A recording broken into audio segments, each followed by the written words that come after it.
Welcome back, boys. Week 5 recap. Big weekend we just went through. I shot a 120 on Saturday. Not great. Big college football weekend. Lots of points being scored. Bama falls. Michigan State remain undefeated, even though Bama is not. Kenneth Walker is your current Heisman winner. And lots of points were scored on both Saturday and Sunday, which means big fantasy points as well. So let's get into it.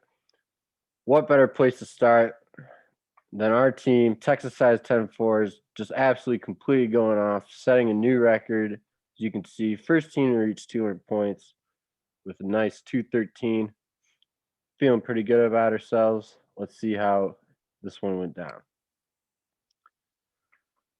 So most impressive part about this, I'd say, we did this without our star running back, Christian McCaffrey. We had Chuba Hubbard in there. He was able to carry the load. But the big story this week was our receivers. Devontae Adams, 40 points. Mike Williams, 37 points. And Hollywood Brown with 32. Ended up making the right decision there as he outscored Antonio Brown down here by 0.1.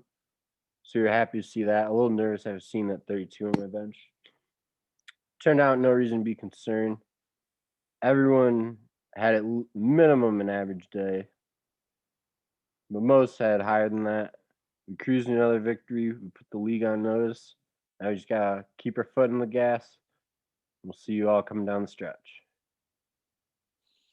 Yeah, for Coop here, getting the Lions Award for the second week in a row. Can't be good, but team played pretty well. Kamara had a big day, getting 2 tuds. Aaron Rodgers also had a pretty solid outing, throwing for over almost 340 or 350 and 2 tuds. 25 points there from Rodgers, but then not a whole lot else. Next highest scorer on Coop's team here was Greg Joseph, the kicker for the Minnesota Vikings. A kicker for the Vikings scoring 18.5 points. Who would have fucking thunk it, man? Not and then me. the Dallas Cowboys defense, playing up against the Giants, who just got ravished with injuries this week, put up a nice little 20 points there. But yeah, this is just one of those weeks for Coop. A tough week. You're just going up against a team that scored 200 points. And even though you had a solid week yourself, it's just not going to cut it. It's not. Coop falls to 1-4. Another rough one for the title defense. But we're very happy with this win over here. All right, that brings us to our second game. Philadelphia Giant Cheekles come in, absolutely clap Cleas Mafia 161 to 116. For Philly, big day from Justin Herbert, 47 points. He's really starting to establish himself as one of the top tier quarterbacks in the league. I won't say that just off, simple fantasy production, just looking at numbers, but he's proven he can win the big game so far. See if they are able to keep that up and just how far up he can climb. Not quite ready to say he's the number one quarterback in football right now, but still an impressive day nonetheless. Jonathan Taylor also had a big day, 35 points on Monday Night Football. This game was already out of reach at that point, but still nice to see. And then D-Hop returning to form coming out of his injury, nice 21. A few single-digit performances down towards the end of the roster you might be a little concerned about, but don't worry about that another day. They'll take this win and run. They improved to 3-2. And this was just another tough week here for Cleas Mafia, getting their second straight limp award. And what was it? We were looking at the weekly report today, and the max points that Cleas Mafia could have scored still wouldn't have beaten anybody in the league. I think it was like 137 something, and like Lemp would have still outscored them. But regardless, just one of those weeks you want to throw away if you're Cleas Mafia here. You did get some solid production out of the running backs. Swift getting a late touchdown, and Stonks getting 2 tuds on the day. Gotta love to see that. But the Russ injury here just really kind of derailed the week on Thursday night. Russ going out, a little bit into the second half once that started. And he's going to be out for a couple weeks now. We're going to have to see how Cleas Mafia is able to handle that with their franchise quarterback out for a little bit now.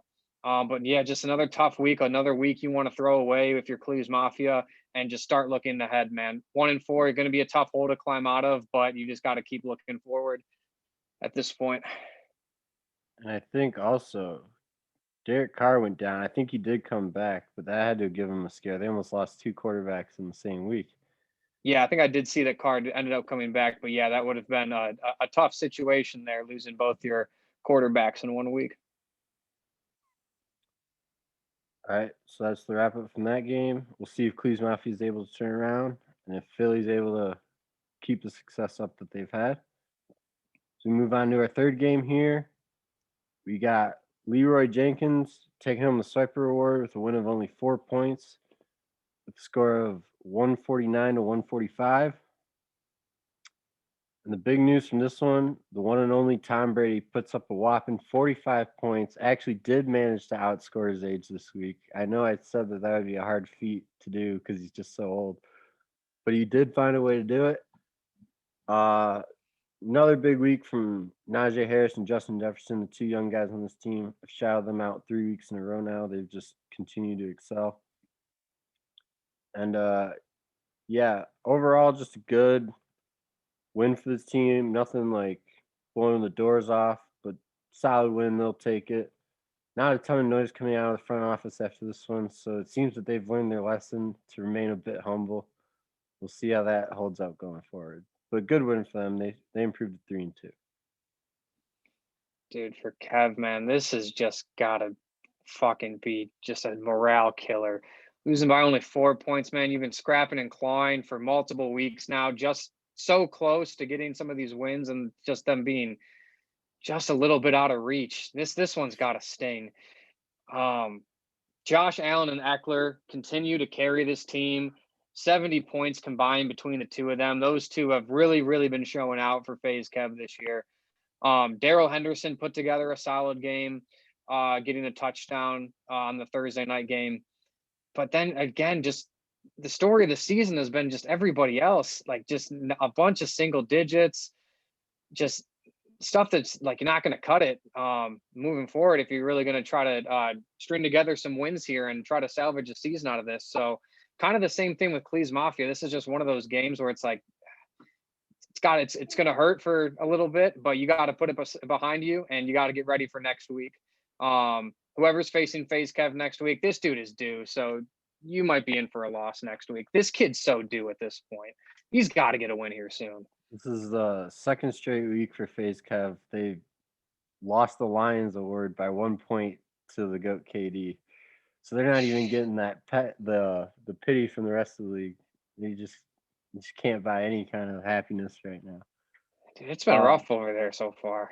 Also want to point out Josh Allen had 41 on Sunday night to make it close, but this one was already kind of out of reach. And by the time he made it a 4-point game, it was pretty evident that Buffalo was just going to run it. So it was never as close as it turned out to be, but still a solid performance from both teams. Definitely winnable weeks. We'll see if they're able to turn it around over at FaZe Kev. 0-5 starts to the season, not what you want to see. All right, that brings us to our fourth game as we had DeezeNuts taking down Pams 167 to 137. This is the battle to take outright first place in the East after the first trip through the division, and DeezeNuts was able to capture it. They sit pretty at 4-1 right now. So, Jesus Christ, dude. Noah. Mark Andrews, dude. Mark Andrews put DeezeNuts all over the Pams. 40 points, dude. I haven't seen a 40-point tight end game since Francy Feast put up, I think twice Darren Waller did it to me last year. When those games happen, you're just like, good fucking Lord, man. I don't know what the hell I'm going to do. Tight end over here is putting up 40 on my ass. Good God. Shout out to Mark Andrews. What a game that was on Monday night. And then here for DeezeNuts, Saquon Barkley getting his ankle rolled on like the first or second drive of the game. Prayers up to him. I really hope that he has a speedy recovery and he can be back soon. The game of football is just so much better when Saquon Barkley's on the field doing his thing. So hope for a speedy recovery for him. Also, another big blow for DeezeNuts this week. Clyde Edwards-Helaire went down with an injury in the Chiefs game. Once again, praying for a speedy recovery for him. I saw they put him on injured reserve today, so that's at least 3 weeks he's going to be out. But hopefully he can make a comeback here this season. But yeah, just another solid performance here from Noah, being able to score almost 170 points, even with your star running back going out very early in the game. Just goes to show like how deep this team is and how many different pieces are able to put up points for them. Yeah, great showing of their depth for sure. And then on the flip side, we had the Pams, and this was just the complete opposite of having depth on their team. You'll see here a lot of single digit performances, especially towards the end. Marvin Jones 4. And then no real big performances to carry him. Zeke had a nice day. He's been really starting to get going this season. 26 points as they clapped the Giants. And then Lamar had a beautiful 53-point day, but that was Monday night. This one was already out of reach. That did save him from a potential Lemp Award scare, but still just wasn't going to be enough to get a win. But still, you like to see your quarterback play well. But they followed 3-2. Yeah, dude, Lamar played out of his mind. He did. The Colts just really blew that one, but Lamar played well. He was finding Andrews and Hollywood Brown all day. But yeah, Pams followed 3-2. They started off 2-0, so they're 1-2 in their last 3. We'll see. This is a team that's struggled to make the playoffs in the past. See if they're able to get it done. But it just wasn't in the cards for them this week. All right, and that brings us to our 5th and final game of the week, as we had the Cleveland Steamers knocking off the previously undefeated Francy Feast to make them fall to 4-1. Cleveland Steamers improved to 3-2 with a win, 172 to 142. Yeah, first off, I want to shout out Francy Feast here for giving us one hell of a fucking game. We were pretty much 50-50 on the win probabilities for most of Sunday. Pretty much we started to get into like the 70-80% territory once those 4:00 games ended around like 7:30. But pretty much all of Sunday, we were just going back and forth, just trading blows each and every way. First, I want to shout out Robert Woods. Can you scroll down to my man really quick? Fucking finally, dude. Like, I was waiting, like, Stafford needed to realize, like, hey, we got more than one receiver on this team. And he did that on Thursday night and finally found my man Bobby Trees as he finally was able to put together a solid outing here and didn't need a garbage time touchdown to save his fantasy day. So big shout out to Robert Woods. Also, Nick Chubb was able to get 26 points for us, even with Kareem Hunt vulturing 2 of his touchdowns. He was still able to just barely outscore him. But yeah, no. And another thing that we were really happy about with the team this week was even though Mahomes and Scary Terry didn't have the greatest of games, they've kind of been carrying us for most of the season so far. We were able to find a way to win against a very, very tough opponent here. Which again speaks a little bit to the depth that we have on the team and the multitude of players that are able to score for us. But overall, huge win for us, a win that we needed. We needed to bring Matt back to earth just a little bit. And yeah, just a great performance this week from the team. And so for Francy Feast, their history of good fortune did not continue into this week. They ran into a 170 bomb. That's just going to be hard to beat almost every single time. But they still had a solid week. Kyler Murray, a little disappointing, only 18 from him. He's been one of the top fantasy quarterbacks this whole year, so you'd expect to see high 20s, low 30s pretty much every week. Derrick Henry ate up the Jags. No surprises there. Mike Evans ate up the Dolphins. No surprises there. Hunt had a good week.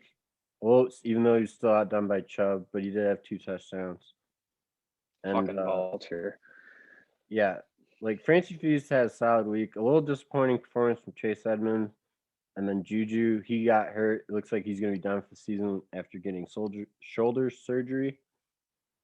So we'll see how they're able to rebound from that. But I don't think this team's down too hard on themselves. 142 and a loss. You're still 4-1. There's still plenty to be optimistic about over in Francy Feast. Yeah, dude, they still got one hell of a team over there. And that'll do it for week 5. Let's look ahead. Week 6 schedule. We got wedding week. We got non-divisional games coming in now. Things are starting to really heat up. First matchup, Texas has 10-4s. Look to improve upon the record-setting week.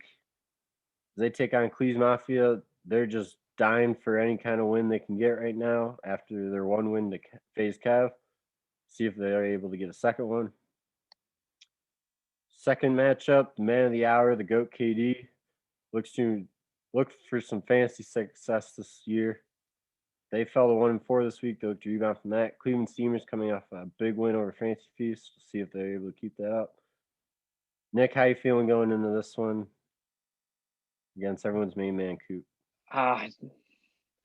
Dude, I don't know, man. Like Coop's the man of the hour this week. Like, I feel like just like the vibes, the juju, just the voodoo, everything should be on his side. So we're gonna definitely have to be prepared this week. Just feel like the universe could slightly against us. So this is kind of his week. So we're gonna have to be ready. Indeed, you will be. All right. Third game, we got the Philly Cheekles, 3-2. They're looking to take on Francy Feast, just suffered their first loss. We'll see if they're able to get back in the win column or if Philly will continue the success they've had in this early season. FaZe Kev, fourth matchup, still looking for their first win. They take on Pams, who struggled a little bit as of late. Both teams really be happy coming out of that one with a win. But as Nick said, Pams should be on alert because FaZe Kev is due for a win. And then fifth matchup, DeezeNuts, 4-1, sitting atop the East, taking on a tough matchup in Leeroy, Jenkins, sitting 3-2. See who's able to get the better of that one. Quick look at the standings. I'd like to point out we do not have a single team at 2-3 right now. So some separation has begun early here. You think we'll continue to see that? Or do you think some of these bottom teams will fight forward? I think it's going to even out a little bit. Like most years, everything kind of evens out at the end. So I would expect some of the bottom teams to start stringing together some wins here, and for some of the people who've kind of been having some good luck and some good fortune to come back down to earth a little bit. I agree. I think we'll see some shake up, but let's see what that is. All right, I think that's it for us this week. Unless you got something else. Nope, nothing major. Excited to see everybody this weekend. And remember, there's this wedding happening during our fantasy football game. So talk about fantasy football during the wedding, at the reception, the whole fucking time. I'm just kidding. But we're really excited to see everybody this week. Well, I mean, yeah, we can do that, but maybe just not around Abby so much. Yeah. That's a fair compliment. We'll pick and choose our battles. What she can't hear won't hurt her. Exactly. But that's all I got. All right, boys. Have a good week. See you next week.